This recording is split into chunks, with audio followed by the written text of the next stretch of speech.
Chapter का नाम है लीगल सिस्टम। हमने गूगल किया और हमने कहा भाई लीगल सिस्टम के मीनिंग देखो।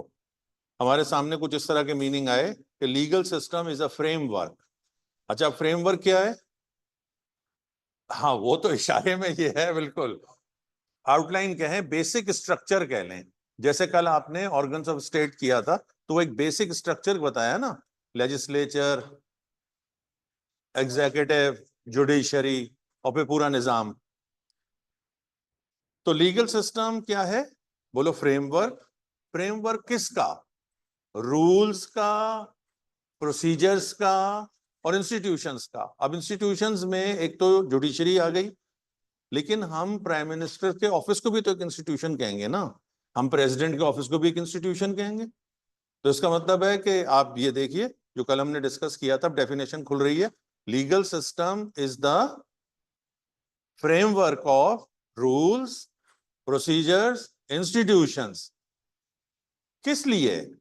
विच द कम्युनिटी यूजेस। अब हम पाकिस्तान के शहरी कम्युनिटी हो गए, which the community uses to do what?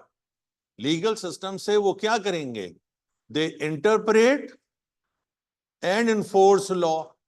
अब दोनों लफ्जों में देखिए, इंटरप्रेट जुडिशरी करेगी, जीते रहिए शाबाश, और इन्फोर्स जो है वो एग्जीक्यूटिव करेगी, और लॉ बनाएगी जो है वो पार्लियामेंट यानी कि लेजिस्लेचर, और उसमें प्रेसिडेंट भी शामिल है। तो देखा डेफिनेशन कैसी कल के साथ रिलेट कर रही है। अच्छा, अब चूंकि लॉज की बात हुई तो हमने कहा जरा लॉ की दो डेफिनेशंस भी देख ली जाए। देखो, लॉ इज द कलेक्शन, अब चाहे कलेक्शन बोलो या नीचे वाली डेफिनेशन जो स्टडी टेक्स्ट में दी हुई है वो है set of rules. Set of rules बोलो या collection of well defined principles कहो या system of rules of conduct. एक डेफिनेशन एक वक्त में लेके चलते हैं। लॉ इज द, लॉ क्या है? Law is the collection of what? Well defined principles. कौन से वेल डिफाइंड प्रिंसिपल? जो passed by an authority, state और गवर्नमेंट।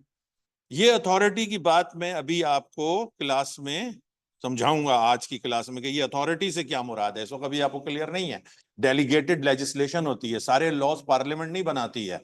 आई कैप अपने उनको दे दी जाएगी पावर के जी आप अपने जो रूल्स हैं वो बना लें, क्रिकेट के पीसीबी बना ले, ये डेलीगेटेड लेजिस्लेशन कहलाती है। अभी थोड़ी देर में बात करता हूं।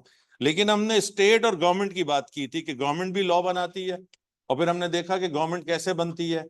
हमने देखा कि नेशनल असेंबली में हम कैसे वोट डालते हैं, और फिर सेनेट कैसे बनती है, और फिर वो प्रेसिडेंट पूरा मिला के उसको पार्लियामेंट कहते हैं। तो ये जो passed by an authority, state और गवर्नमेंट है, इसको हम आज की टॉपिक में दो चीजें करेंगे आज हम, प्रोसेस ऑफ लेजिस्लेशन और डेलीगेटेड लेजिस्लेशन। मोहम्मद शायान सिद्दीकी वालेकुम अस्सलाम, अम्मार अहमद वालेकुम अस्सलाम। कल का रिकैप कर रहे हैं बेटा, और देख रहे हैं कि इस डेफिनेशन को हमने कैसे समझा।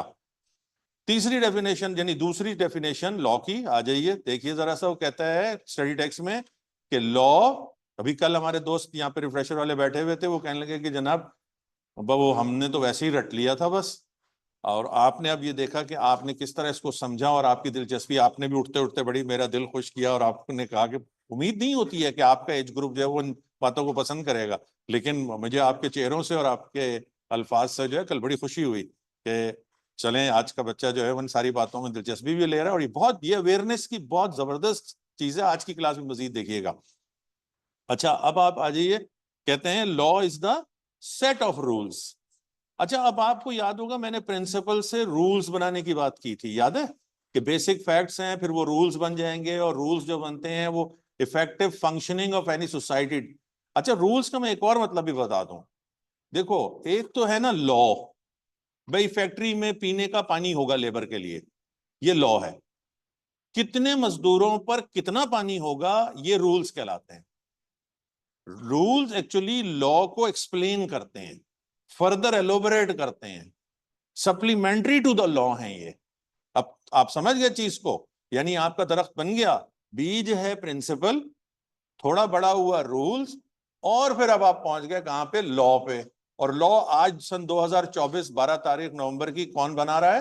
पार्लियामेंट बना रही है। और हमारे मुल्क में पार्लियामेंट के अलावा प्रेसिडेंट भी बना सकते हैं, और जो प्रेसिडेंट लॉ बनाएंगे ड्यूरिंग डेमोक्रेसी पार्लियामेंट के होते हुए, वो ऑर्डिनेंस कहलाएगा, और उसकी ड्यूरेशन 120 डेज होगी।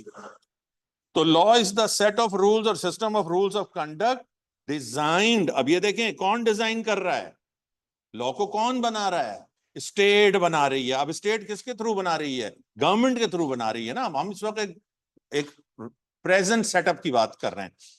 तो design and enforced system of rule of conduct, design and enforced by the state.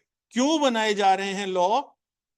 To control and regulate the conduct of the people. देखिए आप एक छोटी सी मिसाल ले लें भाई, एथलेटिक्स की रेस हो रही है, ठीक है, अब एक ने दूसरे की शर्ट खींचनी शुरू कर दी, चलो शर्ट की हद तक ठीक है, बाजू पकड़ के ना खींचना शुरू कर देना तो अजीब ही बात, तो फिर एक दूसरे को रोकना शुरू हो जाएगा। तो हमें क्या चाहिए, बोलो ना, लॉज चाहिए, रूल्स चाहिए, ताकि आखिरी जुमला बोलो, ताकि स्पोर्ट्समैन को, एथलीट्स को रेगुलेट और उन्हें कंट्रोल किया जा सके। तो अब आपको क्लियर हो गया बिल्कुल कि ये लॉ की दुनिया। अच्छा, आज हम ये करेंगे कि ये लॉ जो मेजॉरिटी, जिसे आप कॉमन लॉ सिस्टम कहते हैं, हम लोग तो अंग्रेज से हमने लॉ लिया है ना ज्यादातर। देखिए कुरान और सुन्ना भी एक सोर्स ऑफ लॉ है, इस्लामिक लॉ, हमारे कोर्स में नहीं है, लेकिन इंग्लिश लीगल सिस्टम में कॉमन लॉ, इक्विटी, ये हम आज